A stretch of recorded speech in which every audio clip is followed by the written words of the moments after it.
this new Coach Dev Academy Lab Guide. I'm Corentin Guinez, and today we are here on Zandvoort for week 9 of the Falcon Sports Car Series, and we're gonna use the M4 GT4. So as usual, first I'm gonna go with the hot lap, and then we're gonna go together about the details about the combo. So yep, let's get started.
Okay guys, so here we go for the lap around Zandvoort with the M4 GT4. So here comes T1. So basically just looking at the 100-meter board and braking slightly before that, I think 1 or 2 meters before. Just jumping on the brake, using as much brake as I can, and then just trying to reach the 50-meter board on the left side, and then from that point just releasing the brake, using the camber of the corner to find the rotation, and at the same time just releasing the brake to find that same rotation. Just looking at the inside and the curbing now, still using the brake to find the rotation and keep slowing down a bit the car as I was going with a decent speed at that point. And then from the middle of the corner, just trying to go back on power to find the rotation, find the momentum for the exit. And as you can see, just opening the steering at the same time, playing a bit with the throttle to make sure I'm not getting any oversteer, and just trying to get all of the curbing on the exit, just doing it back for you. So as you can see, just releasing the brake to find the rotation, just making sure I can stick to the inside, just going back on power in the middle to find the rotation, just playing a bit with the power to make sure the car is stable. And now using all of the curbing on the exit, and now we approach the next sector, which is one of the most difficult, getting all the curbing on the inside right there. And from now, just a bit before the end of the curbing, just dropping to third, I believe. Yeah, just dropping to third, just when I'm releasing the curbing, but before going on the brake, not too massive input of brake because I need to carry some momentum and I just want to avoid the ABS and go straight for this one. So as you can see, just going on the brake around 50 or 60%, then dropping to third, just making sure I'm not getting the curbing on the inside because it's not really necessary. And same for this one, just making sure that I'm not going too wide on the exit because then I need to make sure that I can get the line right in the banking to make sure I can have a good exit. So as you can see, the line is right, going early on power to find the momentum. And from now, I'm just gonna brake a bit when I'm on the crest, basically, as you can see, right after it's going downhill into the banking. So just making sure that when I'm on the crest, lifting, going on the brake, not massive input of brake because I need to carry a lot of momentum through that one. So basically it's gonna be around 40% or something, and then just gonna release the brake, as you can see. Then going wide, still on the brakes until I'm getting to the highest point in my corner. So as you can see, on the brakes, reaching the highest point of my corner. So it's basically gonna be maybe a good, I don't know, 50 centimeters of the white line. I don't think going too wide is good actually, because you're gonna lose a bit too much time in my opinion and won't get a very good exit. But I don't know, for me it felt like when I was doing the laps, it was better to do that line, just staying into the limits and keeping a bit of a margin of the white line.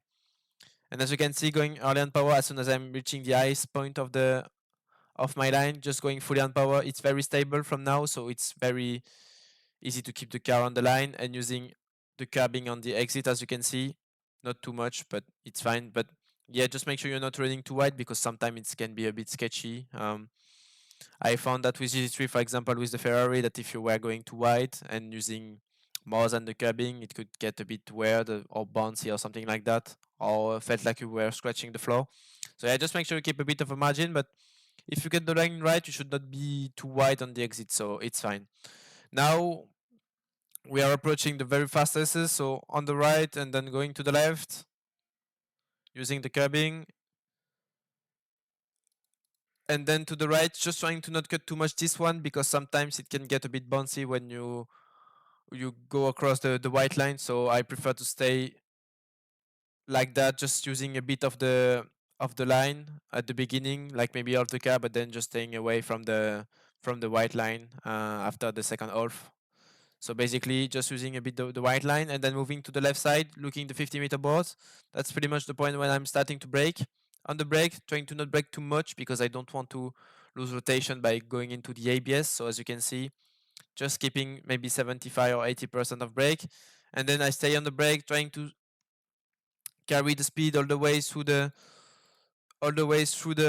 corner, and then I'm just gonna go early on power to find the momentum again, just maybe few meters before the beginning of the curbing, and maybe when you go where you are getting close of the fireboard on the right side, when you are getting close, not when you are on the fireboard, maybe a few meters before the fireboard, when it gets close to the edge of your screen. But anyway, just a few meters before the beginning of the curbing, maybe 10 meters or so, just going back on power to find the momentum, and then you're just looking at the exit curve from now. You're not looking just right in front of you, 2 meters in front of you. From now, you're looking on the curbing to see where we are going to exit this corner. And as you can see, it's fully flat fourth gear, just using all of the curbing. And from now, you stay on the left of the track using the curbing. And when you exit the curbing, you just go on the brake. And from as you can see, from now on the line, it goes back to the right. So from now, it's the point where you should really apply a bit more brake, just to slow down the car and make sure the car is really, the weight is going to the front. So then the front is getting the grip and going into the corner. So as you can see, just doing it back, going on the brake, and from now just releasing to find the rotation. I stay with fourth gear, not going with third. It's for me it's better to carry the momentum with fourth gear, because you're gonna drop to third, but then you're gonna have to go back with fourth. So for me, you're gonna lose time with that. So for me, staying all the way with fourth is good. And if you carry enough momentum, you should not get any struggle to keep with fourth on the exit. As you can see, just avoiding the sausage. So just keeping a bit of a margin with the sausage, otherwise there is a chance that it makes the car bounce and you're gonna go wide.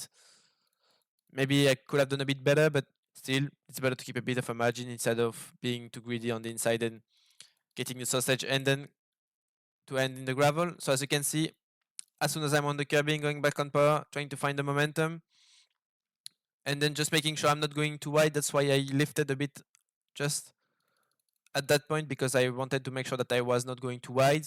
Basically, the goal for the exit of this one is to use as much curbing as you can. So then, as you can see, going on the curbing, and then if you have triple screen, you should be able to see um, on the right side you have two red. I don't know how you really call that, but containers or something. I don't know if you call it like that. So sorry if it's wrong.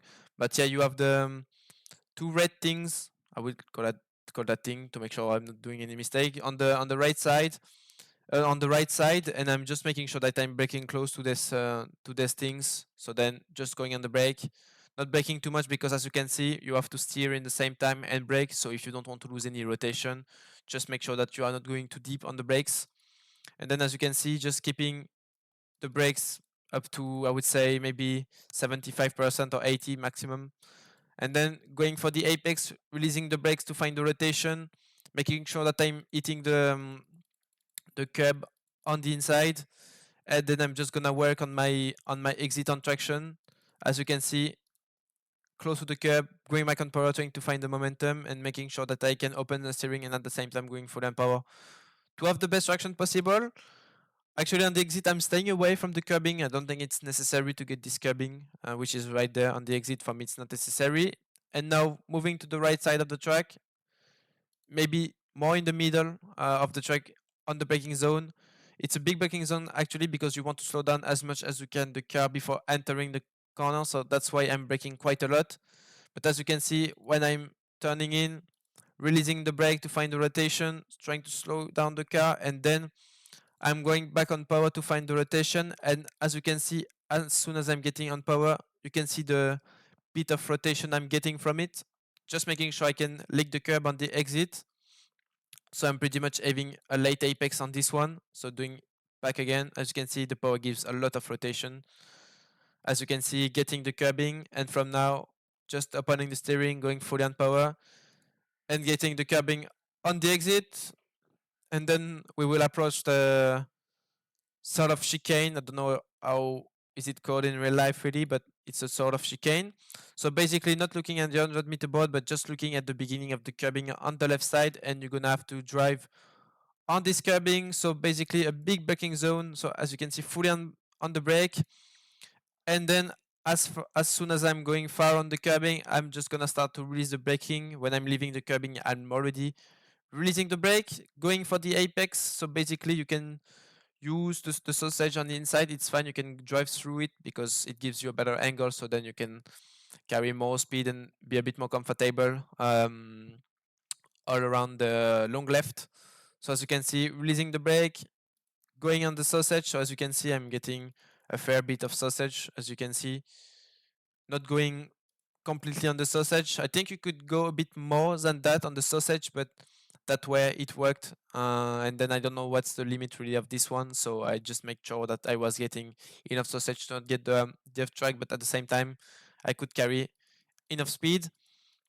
And then as you can see, same as before, just going on power before a bit before the sausage when I'm reaching the sausage, just to get a bit of speed in between the just between the sausage and the beginning of the long left.